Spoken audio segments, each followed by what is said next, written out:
C'est vous qui avez fait le... Yes, it's the end of the question. Comment pouvons-nous garder l'accès universel à la santé dans le 21e siècle? Comment je veux dire universel à la santé?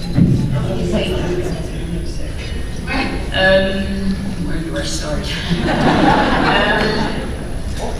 I am quite saddened by the fact that the Canada Health Act did the first job, the immediate job it was meant to do, which is getting rid of the user fees by hospitals and provinces and the extra billing by doctors, especially by specialists.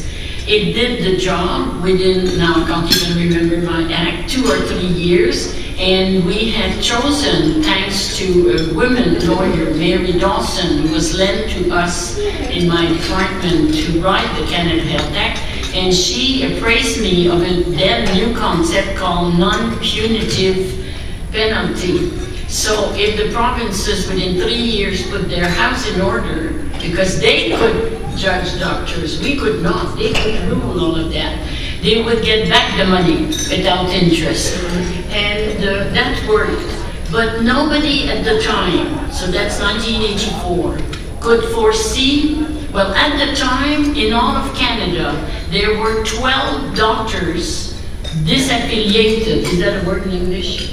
Who had disaffiliated themselves from their local provincial healthcare system, and they were free to charge how much they wanted, and they were paid by their customer, their patients, but they wouldn't receive a penny from the system. So it was a clear-cut case. Well, today, don't ask me what's the number, but there's no relationship to 12. So nobody could foresee the changes, all sorts, technological, name it, that took place. So the second part of the Act is a part that in today's world, I would say, is extremely difficult to apply. It's as simple as that. This doesn't mean that there are not cases of user fees and but the user fees in particular, under all sorts of, in my opinion, disguise. The example, you need something for your kid for the camp, you pay. You need, but it's more, in Quebec, it's now becoming important. That, for me, is against the Canada Health Act.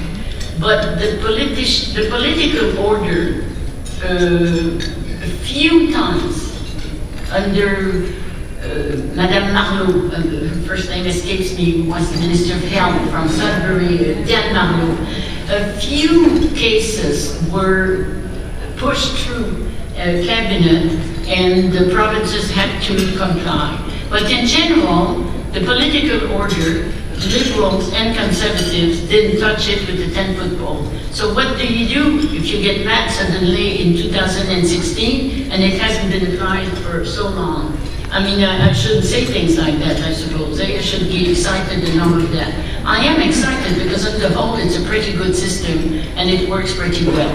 My regret will always be, but I could not open, if I speak military, I could not open more fields in my strategy because at the time I would have lost everything. I wanted to open up to healthcare professionals, meaning nurse practitioners, each in their field of responsibility. But that was impossible. Well, I'll stop talking. Anybody else want to comment at all on what you'd like to see in the future for the Canada Health Act so that it can better serve some of the people you work with in the communities? Yes or no? Too hard. I'm going to use the opportunity to talk about prison health because that's my passion. And there's two kind of there's lots, but there's a couple that come to mind, United Nations